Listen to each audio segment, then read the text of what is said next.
Bonjour, on se retrouve aujourd'hui au Sommet mondial du lait et je suis en compagnie de Patrice Binet. Patrice, bonjour. Bonjour. Alors, je vous laisse vous présenter. Vous êtes vice-président de Sodial. Oui, alors Patrice Binet, je suis producteur de lait en GAEC dans le centre-Bretagne, à 1 heure de Rennes, tout près de Loudéac, et engagé dans la coopérative, oui, et aujourd'hui vice-président de la coopérative. Alors justement, Sodial est la première coopérative laitière française. Est-ce que vous pouvez nous en dire un petit peu plus? Notre coopérative Sodial, aujourd'hui, c'est 15 300 producteurs sur 9 000 exploitations et avec 9 000 salariés sur 62 sites industriels. Nous collectons du lait dans 72 départements. Donc, on reflète beaucoup la filière française et on collecte 20% du lait français, donc à peu près 4 milliards 300 millions de litres de lait. Ouais, c'est quand même pas Sur rien. le lait de vache, lait de brebis et lait de chèvre. Alors, on va se concentrer sur le lait de vache. Quelles sont vos préoccupations, vos axes de travail principaux actuellement? Alors, dans la coopérative, après quelques années en fait, de restructuration par des arrivées massives de producteurs, on a énormément travaillé en fait, notre efficience au niveau industriel et au niveau de nos marques pour générer plus de produits, plus d'efficacité. Et la première des choses à la coopérative, c'est vraiment la valorisation du lait, à travers bien entendu le prix du litre de lait. On le dira tout à l'heure, mais le prix du lait n'est pas la seule rémunération en coopérative, puisqu'on a aussi la redistribution. Mais c'est vraiment notre leitmotiv de tous les jours, en fait, d'aller chercher de la valeur au lait des producteurs. Ensuite, on a complété avec des plans chez Sodial on cumule les box, en fait. La Sodial Box qui est en fait un axe, une aide à l'installation où chaque année, on installe 250 jeunes en France sur des exploitations laitières. Et chaque nouveau installé peut bénéficier d'une aide de 10 000 euros, donc à travers cette Social Box qui est basée sur 3 piliers essentiels. Ensuite, l'année dernière, on a développé la Happy Box, en fait, qui est une aide à l'emploi, en fait, qui permet aux producteurs à la fois d'aller se former pour devenir employeur, d'avoir une enveloppe pour améliorer les conditions d'accueil sur son exploitation, et puis un troisième pilier qui est en fait le financement des formations qu'il a besoin justement pour avoir du succès en fait dans la recherche d'emploi, parce que c'est pas facile. Dans tous les secteurs, aujourd'hui, c'est difficile, et que on a un certain nombre de producteurs qui ont besoin de main-d'œuvre, mais qui sont en situation d'échec aujourd'hui par rapport à ces recrutements, et on veut les accompagner pour vraiment maximiser leurs chances. Voilà. Et le dernier pilier, en fait, chez Sodial, c'est la dernière orientation, c'est que en tant que leader, un des leaders européens du lait et français, en fait, on a souhaité engager nos producteurs dans la durabilité. Donc, on l'a fait, on n'a pas voulu le faire de manière forcée ou de manière punitive. Nous, on a créé une prime, qui est la prime durabilité, basée à la fois sur les performances de l'exploitation, sur le carbone et sur la biodiversité. Et on l'a fait de manière à ce qu'elle vienne récompenser, en fait, déjà, dès le départ, ce qui est bien fait sur l'exploitation. Donc, ça a vraiment été accueilli de façon formidable par les producteurs, parce que pour une fois, on leur donnait des euros pour quelque chose qu'ils font Oui, on leur dit pas de tout changer. depuis très longtemps. Et là, c'était une vraie reconnaissance. Donc, on les engage aujourd'hui.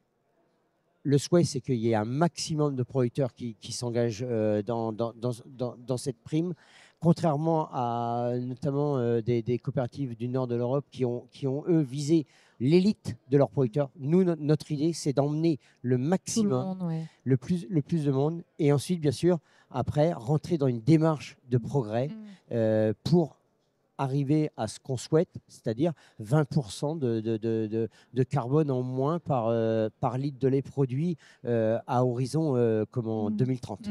Alors, pour revenir sur la collecte, vous êtes quand même confronté, comme tout le monde, de toute façon, à une baisse du nombre de producteurs. C'est très inquiétant chez vous. Comment vous le percevez? On n'est pas paniqué parce qu'on se dit qu'on a des solutions. La production laitière a besoin de revenus.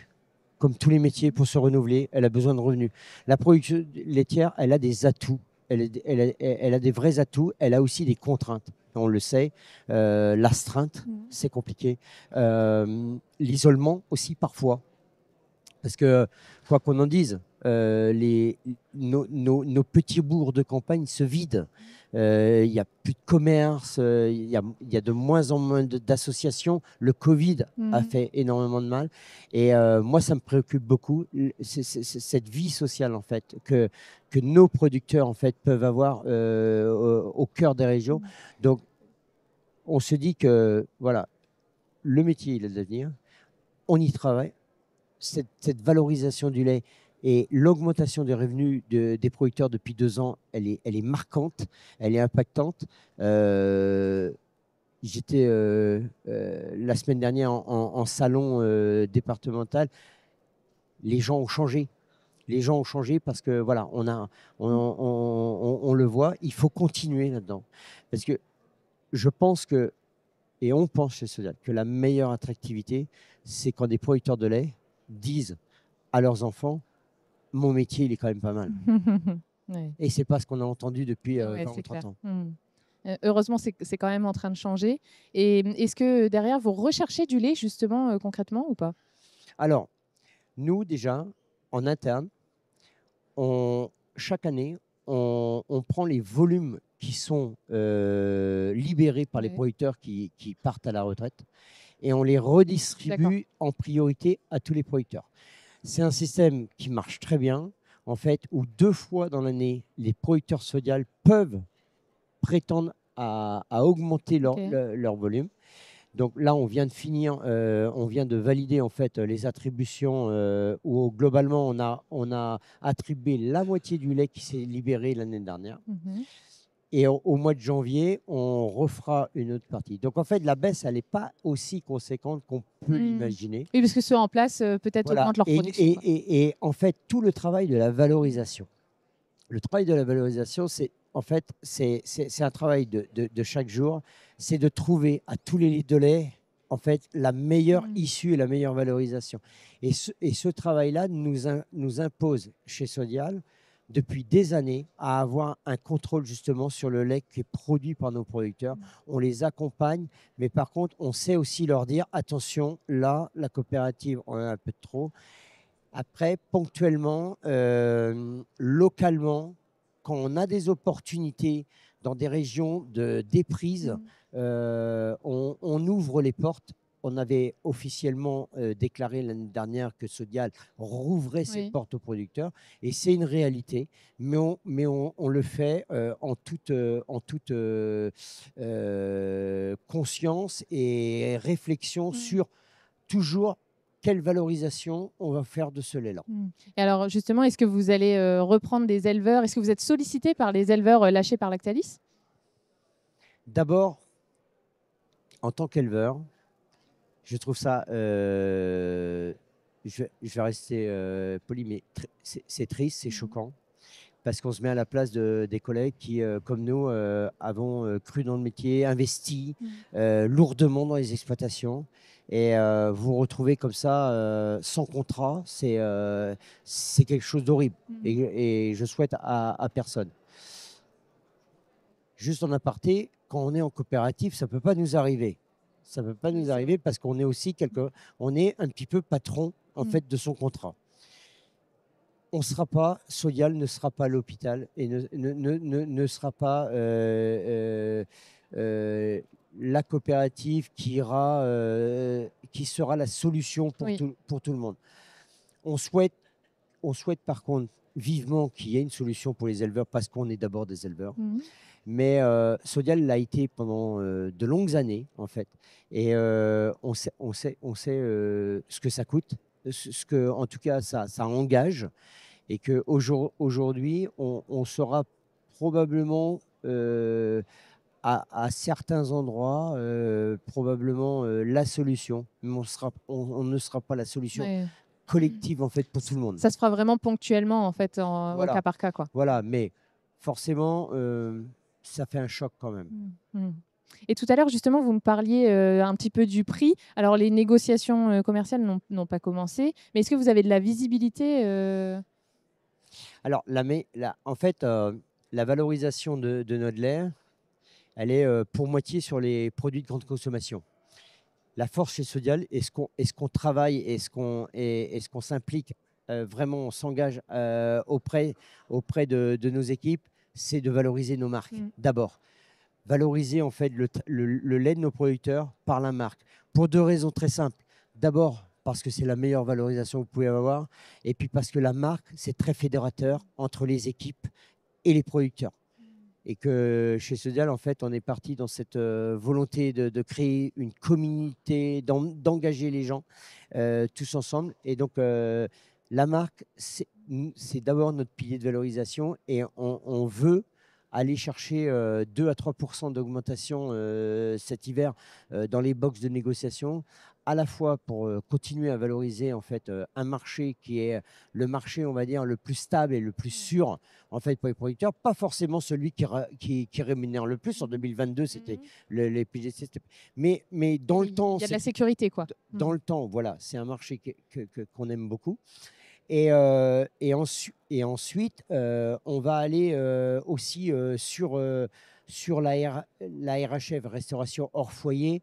On va aller chercher des augmentations soutenues par aujourd'hui la montée des commodités et des cotations mondiales. Donc, en fait, sur la visibilité, sans vous donner, bien entendu, ça sera indécent, un prix pour 2025. En fait, nous, on est très confiants de pouvoir valoriser en fait, le lait de nos producteurs au minimum au même niveau que ce qu'on a fait cette année. D'accord. L'idée, c'est vraiment de réduire la dépendance en fait à cette partie volatile, du coup, en travaillant sur les marques, quoi. Alors, réduire, on ne veut pas la mettre à zéro non plus, parce que ça peut être aussi des opportunités. Parce qu'une grande COP comme Sodial ne peut pas vivre en déconnexion aussi des marchés mondiaux. Donc, d'avoir toujours un petit volet d'activité sur ces marchés, c'est intéressant quand même. Après, c'est vrai que on n'en fera jamais en fait un objectif. Sodial est très proche de la filière laitière française. On a 20% donc forcément. Le choix de nos prédécesseurs, en fait, ça a été justement de se concentrer sur la valeur, les marques et le consommateur, en fait. Contrairement à certains pays où, en fait, qui ont fait le choix d'aller sur l'export international de matières, de poudre. Voilà. La France a fait un autre choix. Et aujourd'hui, il faut assumer ce choix-là. Et il faut savoir l'assumer aussi comme en 2022 et peut-être en 2025, d'autres pays en Europe peuvent payer 100 euros de plus que nous, on peut payer. Ils le font ponctuellement. C'est une vision, mais au fait, il faut aussi être capable d'accepter l'inverse, que nous, producteurs français, en fait, le choix, il est très vite fait. Quand on parlait avec les producteurs, c'est « Ok, tu acceptes 600, mais dans 2 ans, ça peut être 250 ». Là, c'est difficile pour se projeter. Hein. Voilà, il a vite fait le choix. C'est le choix français. Est-ce que ce sera le choix gagnant à travers les années? On verra bien. Mais en tout cas, c'est clairement le choix le plus sûr aujourd'hui et le plus rassurant, à la fois pour les producteurs et à la fois pour les financiers des producteurs. Oui, tout à fait. Hein, parce que moi, j'ai quand même... dans la ferme, j'ai aussi une banque qui me suit et je connais en fait son attachement en fait à la régularité du prix du litre de lait. Voilà, c'est une spécificité à la française et on doit la respecter, on doit travailler. Mais la valeur du lait, c'est notre objectif parce que On peut inventer tout ce qu'on veut en termes de social box, d'attractivité du métier. On peut en parler pendant des heures et faire des conférences. Il y a une réalité, c'est il faut que nos producteurs gagnent leur vie. Vivent de leur production. Voilà, les box, c'est du plus. c'est On du peut dire plus. ça comme ça, ouais. C'est du plus, mais il faut apporter de la valeur au travail des producteurs. Tout à fait. Mais écoutez, merci beaucoup Patrice Binet pour cet éclairage. On va continuer à suivre les actualités de Sodial. En tout cas, vous pouvez retrouver tout ça sur WebAgri. Merci. Merci.